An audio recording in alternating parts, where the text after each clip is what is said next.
Pra ler. Leitura, né? Por que eles não ficam comigo, cara? Nunca posso falar não. Tinha a página 25, então, para corrigir? Sim. Ah, bom. Então, antes do novo, correção da tarefa. Tem um ética e cidadania ali, professor. Beleza? Nós estávamos falando sobre a lei de Hooke, que é a força elástica, não é isso? Te mostrei que, via de regra, a gente usa a fórmula na forma escalar e, às vezes, na forma que pode acontecer de um jeito ou de outro. Ó. Tinha uma pequena diferença, lembra? Entre esses jeitos. Show de bola. Bom,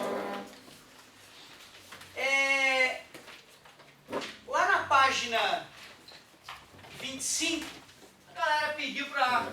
A galera me lembrou que eu pedi para fazer os exercícios. Vamos à correção, então. Página 25, questão 1. Quando aplicamos uma força numa mola, podemos produzir uma deformação nela. Foi sobre isso que estudamos. Conforme a lei de Hooke, podemos afirmar que a deformação é sempre a mesma. Pelo amor de Deus, se prende mais força, deforma mais. A deformação é inversamente proporcional à força aplicada. Não, quanto mais força, mais deformação e não menos. A deformação é inversamente proporcional à massa da mola. Nunca falei em massa da mola, é verdade. A deformação é diretamente proporcional à massa da mola. Nunca falei em massa da mola. A deformação é proporcional à força aplicada. Sim. Quanto maior a força, maior o x, maior a deformação. Essa questão era esperada que vocês acertassem. 2. O professor de física distribui para seus alunos pedaços de elásticos, para que possam, no laboratório da escola, estudar o conceito de força elástica. O professor orienta os alunos dizendo que quando o elástico é esticado apenas um pouco em relação à sua posição de equilíbrio, ver figura adiante, a força deve obedecer à lei de Hooke. Se o professor estiver correto em sua observação, qual dos gráficos abaixo representa melhor o módulo da força elástica? E aí, galerinha, quanto maior a deformação, menor a força, sim? Certo? É diretamente proporcional, né? Então, sem dúvida, é isso aqui, ó. Não. Por que não? Tem que ser assim só tivesse. Se fosse assim, só se tivesse um ao quadrado, né? Tem ao quadrado ali para ficar uma perna de uma parábola? Não, né? Por isso que tem que ser retinho. O dobro de deformação, o dobro da força. O triplo dá uma equação de primeiro grau. Letra? Essa também era esperada que vocês conseguissem se virar. Não era difícil, não. Questão 3. Uma mola de constante elástica 200 newtons por metro, K igual a 200 newtons por metro, sofre uma deformação de... Quem é a letrinha? X. O que eu anoto? É perigoso. Eu anotaria... Parabéns, garoto. 0,2 metros. Afinal, centímetro é só dividir por 100 para passar para metro. A intensidade da força em newtons é igual a... K igual a força, F igual a caixa. Obrigado. 200. F é igual. 2 vezes 2, 4. 2 zeros, 400. Uma casa após a vírgula, 40. É mais importante do que errar na hora de fazer uma conta dessa de cabeça é entender que esta conta é ridícula de ser feita de cabeça. Ridícula. Qualquer criança de 6º ano, bem treinada, faz esta conta de cabeça rápido. Por isso que tu jamais poderá perder para uma criança de 6º ano. Tens que entender, né, a multiplicação, os zeros e uma casa após a vírgula. Uma coisa assustadora para fazer mentalmente, tá? 40 litros. Letra... Aliás, não tinha letrinha? Tinha letrinha D. Essa também dava de fazer, tinha um pequeno risco da galera esquecer de transformar unidades, mas como a gente já vem botando essas pegadinhas na prova desde o começo, né? A maioria eu acho que já está se ligando que tem que ficar de olho nas unidades. A constante elástica, não, daria para pedir em newton por centímetro. Só que no sistema internacional vai ser em newton por metro. O mais comum é em newton por metro. Na dúvida, responda em newton por metro, se ele não perguntar em outra. Certo? Para molas que obedecem à lei de Hooke, as deformações elásticas sofridas são diretamente proporcionais às forças aplicadas. É isso que é a lei de Hooke. Exatamente, tu vê que legal, isso tem direto em concursos de vestibulares, respostas de questões anteriores em questões posteriores. Por isso tu nunca deve ir já botando pro gabarito. Tu faz a prova toda. Daqui a pouco tu tá lendo uma questão, putz, essa questão aqui responde uma outra questão. E eles fazem de propósito para ver quem é agoniadinho e quem é maduro o suficiente de fazer a prova toda antes, depois de responder, né, definitivamente.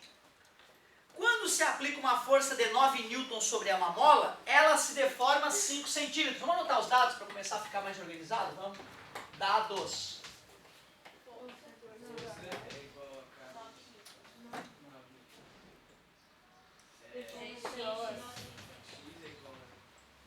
Beleza. E se for fazer em metro, como eu recomendei, seria 0,05 metros. É isso aí. Se a força aplicada fosse de 22,5, qual seria a deformação? F igual a 22,5 newtons. X igual... Daria para fazer uma regra de 3. Só que aí vocês estão usando o sexto ano. Vocês estão no primeiro ano do ensino médio, é outro nível. Faz elegante, faz que nem um mini físico que tu já é.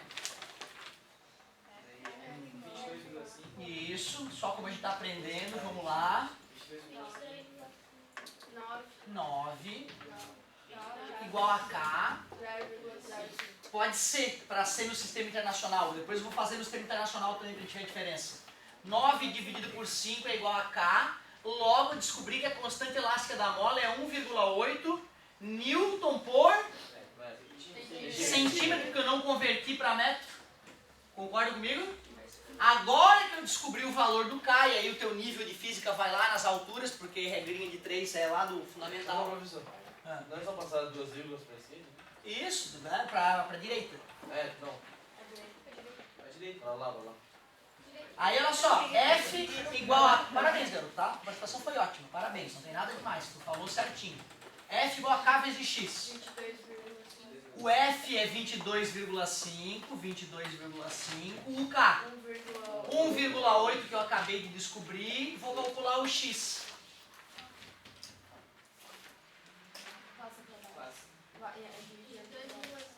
Como é que é o raciocínio? Ah, me arrepiado agora. Divide ambos os dados por 1,8. Iguala as casas, elimina a vírgula. Iguala as casas, elimina a vírgula. Vai ficar... Isso, dividido por 18. Dá 1, sobra 4, tudo bem pra vocês? Dá 5. 2 dá 36. Sobra 9. Vírgula abaixo 0. 5 vezes 18, 90. Deu 12,5 centímetros. Vale comentar, galerinha, que quem fez por regra de 3 não é o fim do mundo.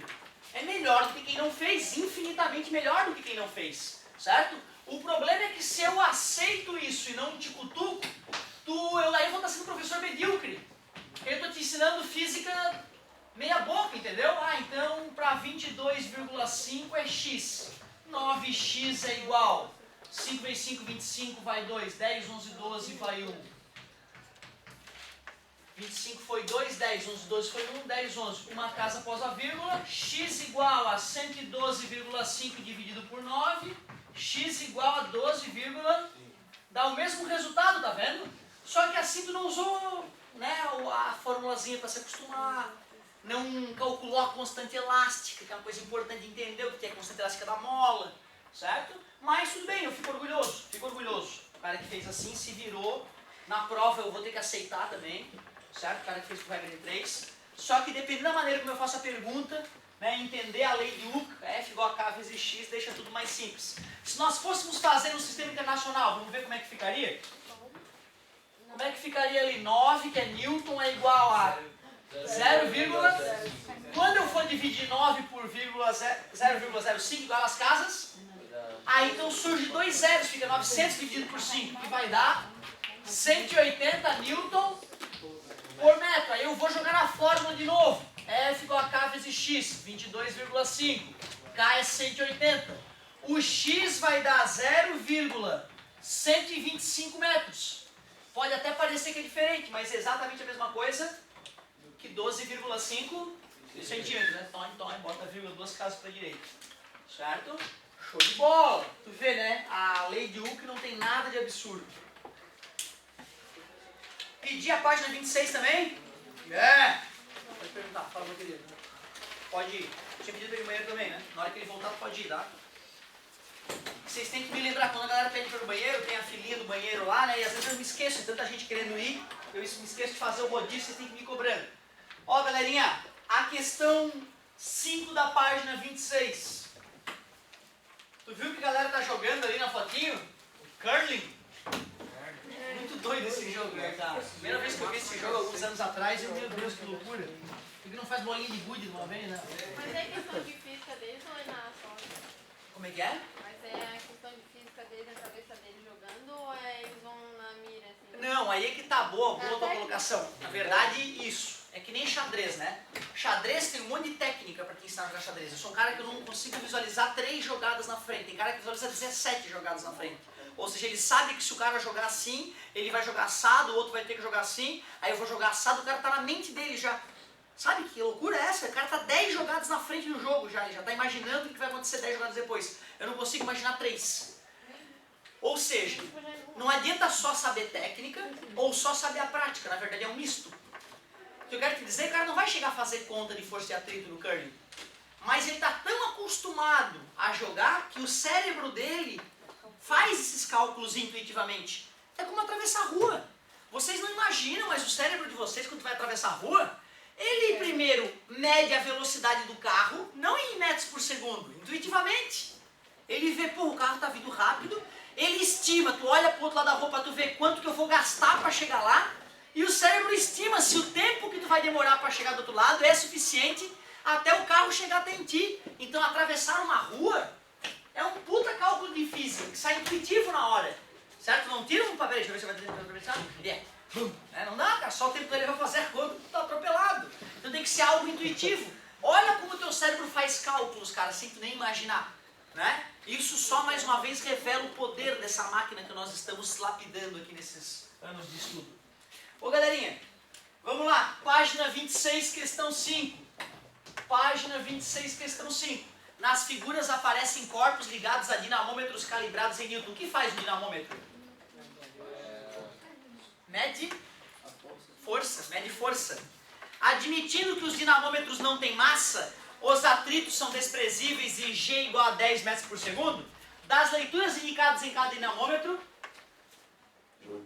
a errada é, ele quer saber qual que é a errada. Primeiro, pendura no dinamômetro um objeto de 10 kg. Já que a gravidade é 10, quanto que ele tem que ler? 100. É o peso, né? É o próprio peso. M vezes G, 10 vezes 10, 100 newtons. Está correto primeiro? Sim. Beleza.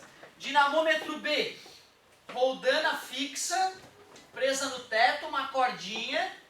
Aí dinamômetros, cordinha amarrada num objeto de 10 kg.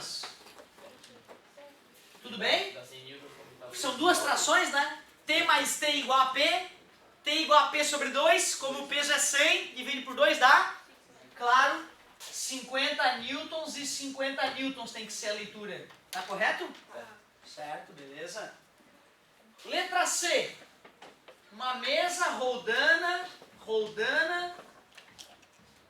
cordinha, um dinamômetro aqui, massa de 10 kg aqui, massa de 10 kg lá. Ele diz que o dinamômetro vai ler 200 newtons. Não. Tá errado. Parabéns, garoto. Pegou amanhã. A gente discutiu isso ontem. Ontem era domingo, uma piadinha. Ontem nós discutimos isso, né? E nós discutimos que a tua intuição quer somar, mas se tu faz o Diagrama de para baixo, peso e atração. Já que a resultante é T igual a, e quanto é que é o peso de 10 kg? 200 ali é o teu cérebro somando o que não deve. Tem duas forças, não tem nem como. já fiz, cara, aí que tá, eu não posso ficar fazendo a mesma aula sempre. E eu sei que pra ti é difícil, eu já te falei, teu coração vai te trair, teu cérebro vai te trair na física. Eu volto a discutir aquela história. Tem algo preto aqui fechando, uma cortina preta, tem uma corda saindo ali, tem alguma coisa atrás da cortina. Eu pego e faço 100 newtons, tem um dinamômetro na corda, o dinamômetro vai registrar quanto? A pergunta é, se a corda estivesse amarrada numa parede inanimada, ou se a corda estivesse sendo puxada por uma pessoa, ia mudar alguma coisa? Não. Então tu vê, o fato de ter uma segunda pessoa fazendo força na corda, te sugere que era para somar. Quando é uma parede, a galera diz, não, a parede não precisa, como se a parede e a pessoa fossem reagir diferente quando fazem 100 newtons, né? Toma cuidado com isso. O coração, ele trai a gente volta e meia. Seja dono do teu cérebro, não o contrário, não seja vítima do teu cérebro. Certo? Então cuidado, amarrando na parede essa corda ou pendurando um peso igual, dá no mesmo. E a leitura do dinamômetro seria o que é revelado pelo diagrama, a intuição falha, o item C está errado. Vamos ver se o item D está errado também?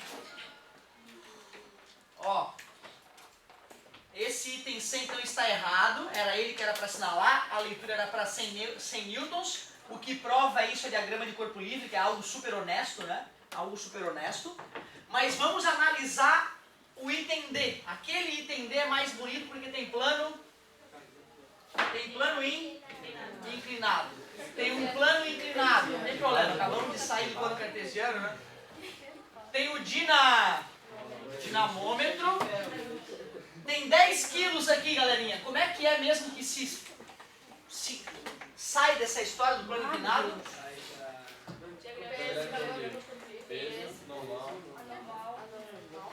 Pontilhada paralela, pontilhada perpendicular, sem elas nunca vai sair certo, a normal. O P pode ser decomposto em PY e PX, e quem é que gera normal?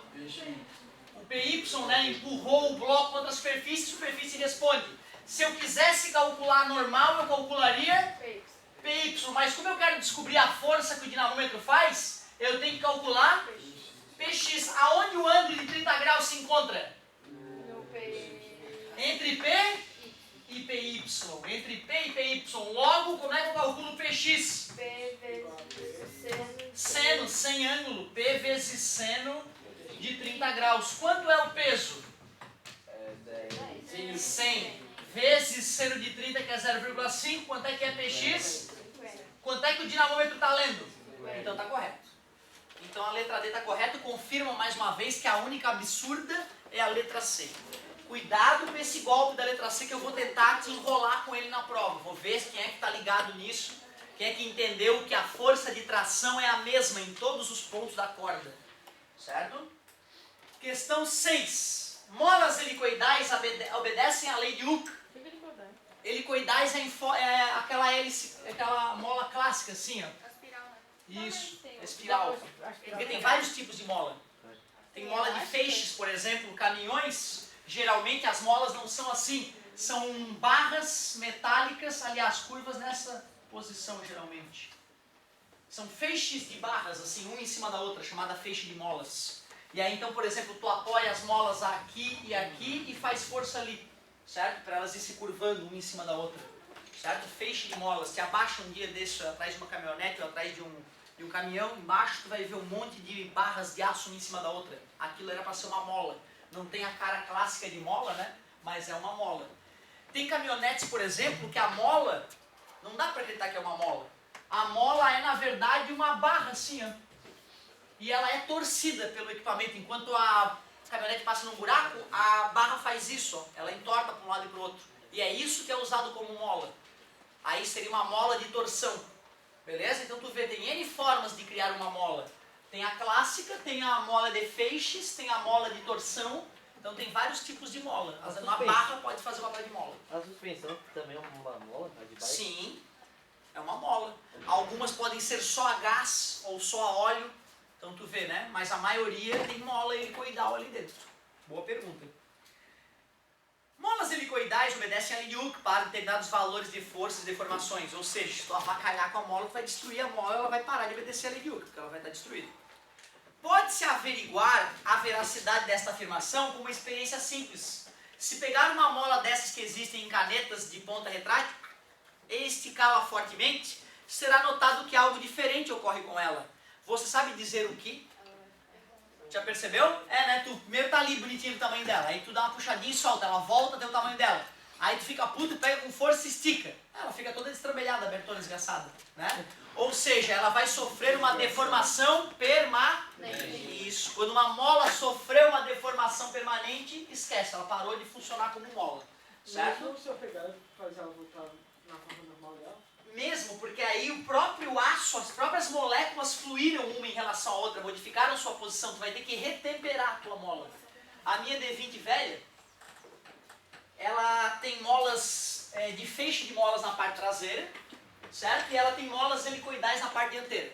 Como eu falei para vocês, meu carro é 89, então ele tem décadas de utilização. Nem sempre eu fui delicado com ele, certo? Uma vez eu lembro que eu estava no estadinho de chão e ele deu uma voadinha, eu não vi que tinha um barranco. Então tu imagina, né? 2,5 toneladas, pulando e batendo no chão, né? Depois de alguns anos de mau uso, eu percebi que a frente do meu carro estava um pouco baixa demais. Aí eu fui ali num cara que trabalha com molas, e ele, não, vamos tirar as molas, botar no forno, aquecer a mola até uma temperatura de fábrica, clássica, uma temperatura lá de, sei lá, 200 e poucos graus, 300 e poucos graus. Tu pega a mola, bota numa máquina ela quente, estica ela para ela ir para a forma original dela, e depois dá um banho de óleo frio, para temperar. Aí as moléculas voltam a ser o que eram bem quando saiu de fábrica. Instala, ela então já subiu a frente dela, já parei de ter problemas de desgaste irregular dos pneus, em função de a mola ter sido retemperada, certo? Então tu vê, mesmo em condições de uso de projeto normal, pode acontecer depois de anos uma fadigazinha aparecer na mola. O ideal, de repente, é tu ir na fábrica, que não custa caro mola de carro, entendeu? Comparado com outras manutenções. Eu até me arrependi depois, eu paguei, sei lá, 150 pila pro cara fazer o serviço e teria gastado 200 se tivesse botado molas novas. Então, às vezes, vale a pena tu comprar molas novas. Até hoje eu usava molas. Sim. Sim, na verdade, assim, os carros normais têm mola helicoidal nas rodas de trás e nas rodas da frente, certo? Carros, né, caminhonetes mais antigas é que usam feixe de molas, porque ele é mais barato, mais robusto, quebra menos, mas é um carro mais duro. Então quem vai atrás, vai passar no buraco, ele vai sentir mais o impacto, fica menos confortável, certo? O bacana da feixe de molas é que ele próprio já amortece os impactos, como a mola vai se arrastar uma na outra, né? Então o amortecedor precisa trabalhar menos nesse tipo de situação. Então a vantagem é essa, resistência, barato para consertar, amortecimento ele já é feito pelo próprio feixe de molas, fica mais desconfortável, certo? Então tudo tem prós e contras. Muito bem. Como é que fica a resposta das 6 mesmo? Isso. O que ocorre com a mola, ele perguntou, né? Algo diferente ocorre com ela. Você sabe dizer o quê? Deformação permanente. Vamos escrever bem sucintamente. Deformação permanente. Vamos ler, olha só o cara aqui, o autor, o doutor em física que escreveu a resposta, acredito eu. Ele escreveu uma bem completa, vamos ver? Molas helicoidais suportam bem e obedecem à lei de Newton para determinados valores máximos de forças elásticas. Obviamente, isto varia de mola para mola. Se uma mola for esticada com força superior ao máximo suportado por ela, ela perde sua elasticidade e não retorna espontaneamente ao seu tamanho original quando liberada. Em outras palavras, a mola passa a ser apenas um pedaço de arame, certo? Olha, eu até acho que a gente foi técnico na nossa solução. O que acontece com a mola? Deformação? Claro, porque ela esticou e não voltou para onde deveria. Isso é chamado de deformação permanente, diferente da deformação elástica. A deformação elástica é aquela que tu solta, ela volta a ser o que era. Beleza? Show de bola. Claro que era pessoal, poderia responder de outras maneiras. Aí vocês deram uma lidinha sobre atrito? Beleza. Eu vou fazer o seguinte, ó, eu não quero nem saber o que a apostila falou por enquanto. Eu vou dar a minha aula sobre atrito. Depois que eu der a minha aula de atrito, certo? A gente pode comparar com o que a apostila falou e tirar algumas conclusões. Fica à vontade. Aliás, já foi? Mas se eu for lá e arrumar ela, vai deixar de ser permanente? Mas o que a gente chama de deformação permanente é aquela que, sem forçar, depois de liberada, ela deveria voltar à sua posição original. Sozinha? Por isso, sozinha. Então, deformação elástica é aquela em que depois de eu soltar a mola, ela volta a ser o que era, sem esforço extra. Se eu tive que fazer um esforço extra para ela voltar a ser o que era, já não foi deformação elástica, foi deformação permanente ou plástica, também daria para chamar, deformação plástica.